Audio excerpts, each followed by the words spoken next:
Polêmica, tumulto, desentendimento. O Jornal da Câmara explica por que o projeto da chamada Escola Sem Partido causa tanta controvérsia. Obras irregulares estão na mira da Comissão Mista de Orçamento. O Jornal da Câmara mostra como é feito esse trabalho. E ainda, Mérito Legislativo 2018. Fim de ano chegando, a Câmara premia quem contribuiu para o debate político.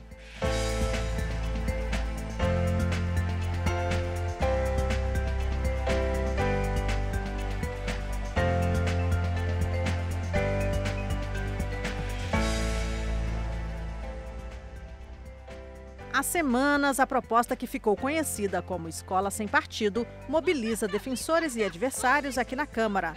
Agora, você vai entender melhor por que tanta controvérsia em torno desse tema. Escola Sem Partido. O apelido pegou, tanto aí na sociedade quanto aqui na Câmara. Mas esse é um projeto de lei, o 7180 de 2014. Se você quer acompanhar essa discussão, ler o texto, saber como os deputados estão discutindo isso, esse é o número que você precisa, 7180 de 2014. O texto cria basicamente 6 deveres para os professores. Vamos lá. Proíbe o professor de estimular convicções próprias nos alunos. Proíbe o professor de favorecer ou prejudicar um aluno por causa das convicções deles. Proíbe o professor de estimular a participação em atos políticos. Obriga o professor a apresentar as diferentes visões sobre cada um dos temas. Obriga o professor a respeitar o direito do aluno de ter educação religiosa. E sexto, obriga o professor a impedir a atuação de terceiros politicamente dentro da sala de aula. E o professor Flavinho, do PSC de São Paulo, que é o relator dessa matéria, incluiu ainda mais um ponto: a proibição expressa para a educação sobre gênero ou orientação sexual nas escolas. Pronto, a proposta é basicamente essa. Mas as leituras sobre o que ela significa vão muito além disso. Você tem pelo menos aí 2 grandes visões sobre isso. De um lado, quem vê nisso perseguição e censura aos professores, e de outro lado, quem vê nisso o fim da doutrinação. A hostilidade ela é uma tônica para quem pensa diferente do que pensa a vertente de esquerda. Então, cada vez mais importante a necessidade de efetivamente nós apresentarmos aos nossos alunos diferentes versões do mesmo fato para que eles façam o seu juízo de valor. A gente não pode aceitar como fato consumado que aprovem uma matéria que quer criar tribunais pedagógicos, quer que professores, profissionais de educação e estudantes tenham medo nas salas de aula para que a reflexão crítica não se estabeleça. Os argumentos estão aí colocados. Esse é o debate feito aqui na Comissão Especial da Câmara. Mas a gente não pode ignorar que existe também uma outra arena onde esse debate vem sendo feito: a internet. E lá, o tom sobe. Esse clima de guerra também está na comissão. E eu queria ser capaz... Presidente! Como orienta o PSDB? Presidente, uma reclamação! De te dar uma ideia Vossa Excelência cassou minha inscrição! do que isso significa. Não vou ter direito de falar hoje na reunião. É isso mesmo. Agora vamos falar sobre o que vai acontecer daqui em diante. O texto ainda precisa ser lido na comissão especial. Depois disso, tem início um prazo de 2 sessões para que os deputados analisem o texto. Só então pode começar a votação. No meio desse caminho, no entanto, tem uma votação lá no Supremo Tribunal Federal. Os ministros vão analisar uma lei estadual de Alagoas, a Escola Livre. Escola livre e escola sem partido têm algumas semelhanças. Por isso, alguns deputados da oposição esperam que aquele julgamento afete a votação daqui. Nós estamos trabalhando em segurar essa matéria indefinidamente, mas o nosso objetivo, primeiro, é garantir que o STF possa se pronunciar antes, e é na próxima semana, a reunião do STF sobre a constitucionalidade. Nós estamos convictos e convictas de que essa matéria é inconstitucional. O projeto Escola Sem Partido pode ser rejeitado ou aprovado lá na comissão especial ainda neste ano.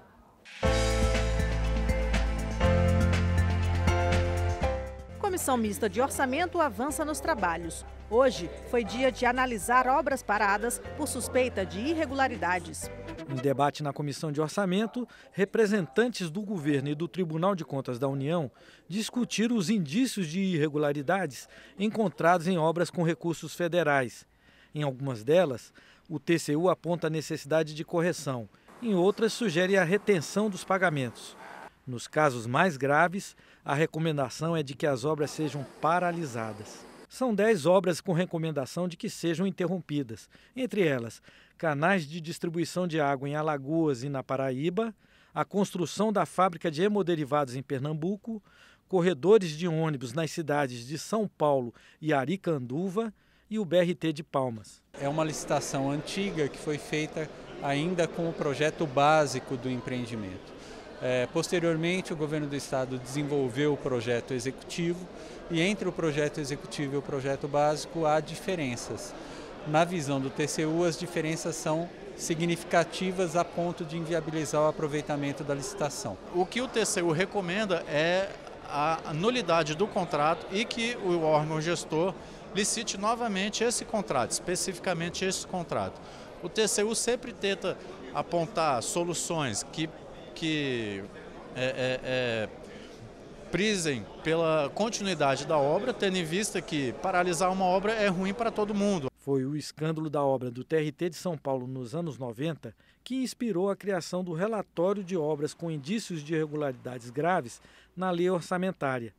Com ele, o Congresso previne prejuízos aos cofres públicos. O objetivo nosso é justamente fazer essa análise dessas obras e tomar uma decisão para ver se as obras têm continuidade ou se não a gente faz algumas adaptações em questão de relatório da lei anual de orçamento e também ver essas situações. Importante a gente fazer essa sincronização, até porque se o tribunal toma alguma atitude envolvendo essa questão de impedir ou fazer uma análise dessas obras, nós também vamos ter que fazer uma análise política para ver qual é o interesse nessa questão dos ministérios e também na questão da comissão.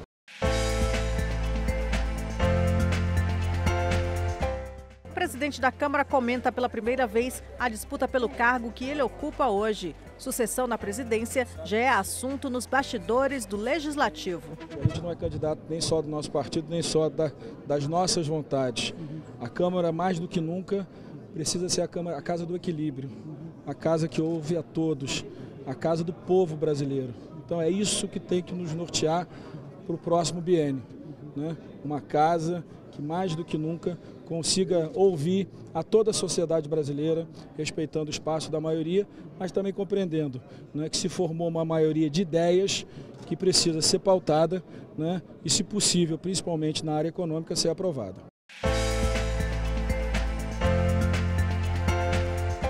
Dois candidatos que concorreram às últimas eleições presidenciais estiveram na Câmara para dar apoio à frente de partidos de oposição. O objetivo principal é evitar a aprovação de uma proposta em votação no Senado que criminaliza os movimentos sociais. Nós estamos aqui numa ampla frente, numa ampla articulação em defesa dos movimentos sociais e das liberdades democráticas. Aqui tem representações do PSOL, do PT, do PDT, do PCdoB, do PSB, de praticamente todos os partidos de oposição aqui no Congresso Nacional. Não achamos só equivocado a criminalização dos movimentos, mas achamos que ela fere o princípio constitucional que garante o direito à livre organização e à livre expressão no país. Então nós vamos defender o direito dos brasileiros se organizarem e de expressarem seus pontos de vista, fazendo com que o que está garantido na Constituição tenha consequência. Aqui nós estamos apenas fazendo uma expressão política, institucional, articulada com os movimentos sociais, para dizer o seguinte: não há retrocesso possível. Nós chegamos a um ponto que não é possível andar para trás. Então, tendo a Constituição como referência, o nosso acúmulo somado a isso e a luta acumulada até aqui, dizer o seguinte: pode vir quem vier, mas a nossa luta por direitos contra qualquer criminalização será mantida. O plenário da Câmara discute hoje a medida provisória que propõe criar um Fundo Nacional de Desenvolvimento Ferroviário. Todos os deputados são favoráveis ao estímulo, ao desenvolvimento desse tipo de transporte no país. Lembrando que nós temos mais de 30 mil quilômetros de rodovias já construídas e cerca de 17 mil quilômetros ainda no papel, somente planejados. Então há um consenso de que esse tipo de transporte realmente precisa receber incentivo no país. Agora, a medida provisória recebeu muitas críticas. Em especial porque o texto determina que os recursos desse novo fundo, que vai contar não só com dinheiro do orçamento público, mas também com doações privadas, esse dinheiro seja aplicado especificamente no Pará, ligando o porto de Vila do Conde, no Pará, à Ferrovia Norte-Sul e começando os investimentos no município de Barcarena. Esse foi um ponto que diversos parlamentares criticaram bastante, inclusive parlamentares da base governista.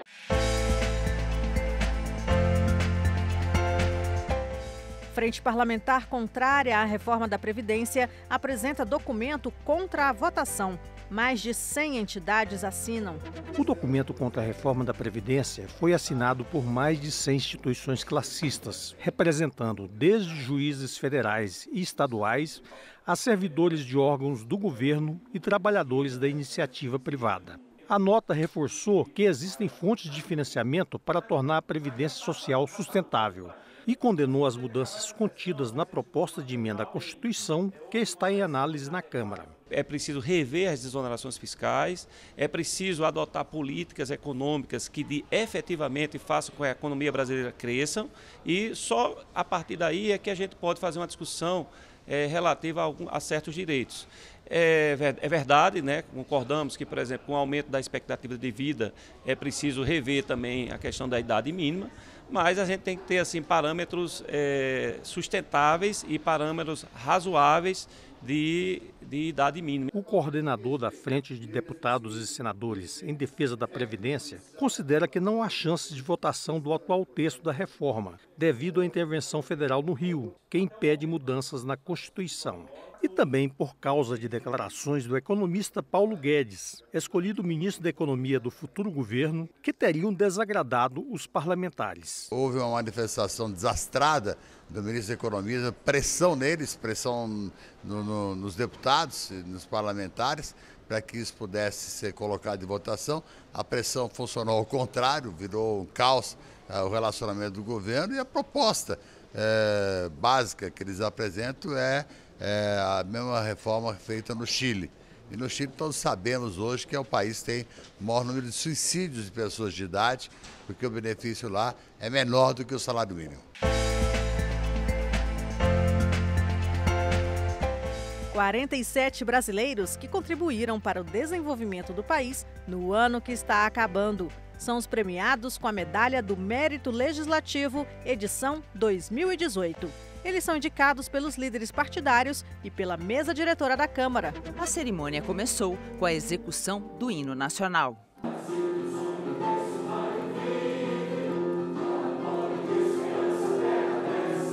O presidente da República em exercício, deputado Rodrigo Maia, participou da solenidade que foi presidida pelo deputado Fábio Ramalho, do MDB de Minas Gerais. Já na abertura, o primeiro secretário da Câmara ressaltou a importância da entrega da Medalha do Mérito Legislativo pela Câmara dos Deputados.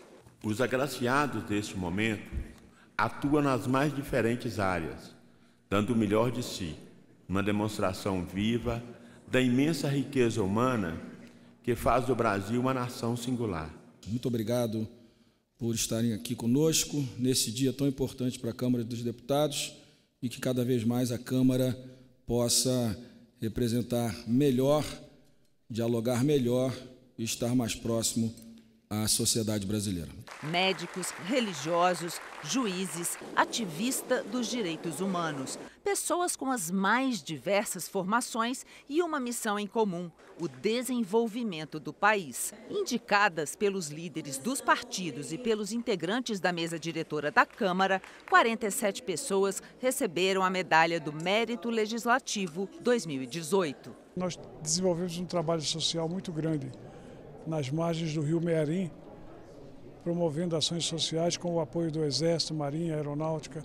Então nós conseguimos juntar todas as forças e levamos um grupo forte para atender as populações ribeirinhas do rio Mearim. São 32 anos de muita luta, muito trabalho, que eu acho que isso que muda a cara do nosso país. Se cada um de nós fizer um pouco, se esforçar, eu acho que nós, como empreendedores, trabalhadores, é que vamos mudar a cara desse país. Mônica Benício, companheira da vereadora Marielle Franco, assassinada há 8 meses no Rio de Janeiro, recebeu a medalha pela parlamentar carioca. Mônica destacou que a medalha é o reconhecimento do trabalho e das causas que eram defendidas por Marielle Franco. Expressa um simbolismo da luta dela e de toda a preservação das pautas pela qual ela lutava, o fim do genocídio da nossa população negra, o fim das mortes da nossa população LGBT, do feminicídio. Então é muito representativo porque ela mesma carregava no corpo todas as pautas que defendia. Os 130 anos da abolição da escravatura no Brasil estão sendo celebrados na Câmara dos Deputados com a exposição Zumbi e a Consciência Negra. A abertura oficial da exposição foi feita pelo presidente da Câmara, deputado Rodrigo Maia, e parlamentares que atuam na defesa e promoção da igualdade racial. Não apenas parlamentares, mas que toda a sociedade que vem todos os dias, toda semana à Câmara, que possam compreender a importância de um país mais igual, um país que gere igualdade de oportunidades e que todos os brasileiros possam, quando nascem, que eles possam olhar o seu futuro, como eu disse, com as mesmas oportunidades que os outros. A exposição está aberta ao público no corredor que dá acesso ao plenário da Câmara até dia 12 de dezembro. Ela resgata a história de Zumbi dos Palmares, líder da resistência negra à escravidão, e também retrata a situação do negro na sociedade brasileira contemporânea. É importante que esse Brasil, que não é branco, ele é majoritariamente negro, que nós possamos juntos mudar essa história, porque ainda estamos combatendo o racismo, a discriminação, a intolerância. Na tela do computador, o desafio de lidar com um grande volume de informações. Comissão de Ciência e Tecnologia estuda uma novidade que pode ajudar governos, legislativo e cidadania em geral. O nome blockchain define uma tecnologia que armazena dados por meio de blocos de informação, que são distribuídos a milhares de computadores na internet. As informações são autenticadas, criptografadas e formam uma espécie de corrente de blocos. Além de manter os dados acessíveis, o blockchain não exige intermediários e é considerado muito seguro. Para você mudar uma transação que foi registrada, você precisa conseguir invadir mais da metade dos servidores da rede, ou seja, 8 mil servidores espalhados no mundo inteiro, e precisa modificar informações que são baseadas em técnicas de criptografia que exigem uma capacidade, um esforço computacional alto. Atualmente é impossível um ataque desse porte. O professor de informática da Universidade Federal da Paraíba desenvolveu uma pesquisa sobre o uso da blockchain para combater fraudes na emissão de diplomas. A tecnologia pode ser usada também para o registro de livros de cartório, livros contábeis, entre outros. A presidente do SERPRO, o Serviço Federal de Processamento de Dados, afirmou que o órgão do governo já utiliza blockchains em alguns serviços públicos. Para ela, a tecnologia é totalmente confiável e útil ao governo e aos cidadãos. Em vez do cidadão ter que ir a vários lugares e o governo ter vários lugares para poder tirar um documento, por exemplo, num único lugar você pode fazer isso, a partir de um único lugar. Além do que, com essa questão da proteção do dado, o cidadão pode, a partir dali, dizer o seguinte: olha, você pode ter acesso a algum dado meu para que possa fazer uso para o governo. Eu acho que os próprios centralizadores vão começar a utilizar blockchain, como o Bacen, como os cartórios, porque eu acredito que eles aqui têm o grande capital para investir nisso. A gente vai pensar agora o que é que pode resolver. Pode resolver licitação, pode resolver transparência, pode resolver pode resolver a questão do certificado digital, posso resolver me aposentar e ao mesmo tempo o Detran caçar minha carteira de motorista. O que é que eu posso resolver com isso? Mas o consultor do Banco Central lembrou que é preciso aprofundar os estudos para o uso da blockchain nos bancos, que exigem armazenamento em grande escala e com sigilo. Ele também comentou sobre o uso da tecnologia nas criptomoedas, as moedas virtuais, que não são aceitas oficialmente no Brasil. A terminologia criptomoeda, para nós, ela não tem sustentação conceitual e nem legal, porque moeda, nos países soberanos, só existe a moeda soberana, emitida ou pelo Estado, emitida pelo Banco Central, né? Qualquer outro ativo, ela pode ser utilizada como meio de pagamento? Pode. Como qualquer ativo, pode ser utilizado como meio de pagamento. Mas daí dizer que é uma moeda é diferente. Nós podemos ouvir aqui das autoridades que debateram grandes possibilidades, desde a transferência de um automóvel, do cancelamento de uma habilitação, enfim, tem uma série de coisas que pode ser feito. E essas foram as notícias da Câmara nesta quarta-feira, 21 de novembro. Para mais informações ou para rever as nossas reportagens, acesse www.câmara.leg.br. O Jornal da Câmara volta amanhã.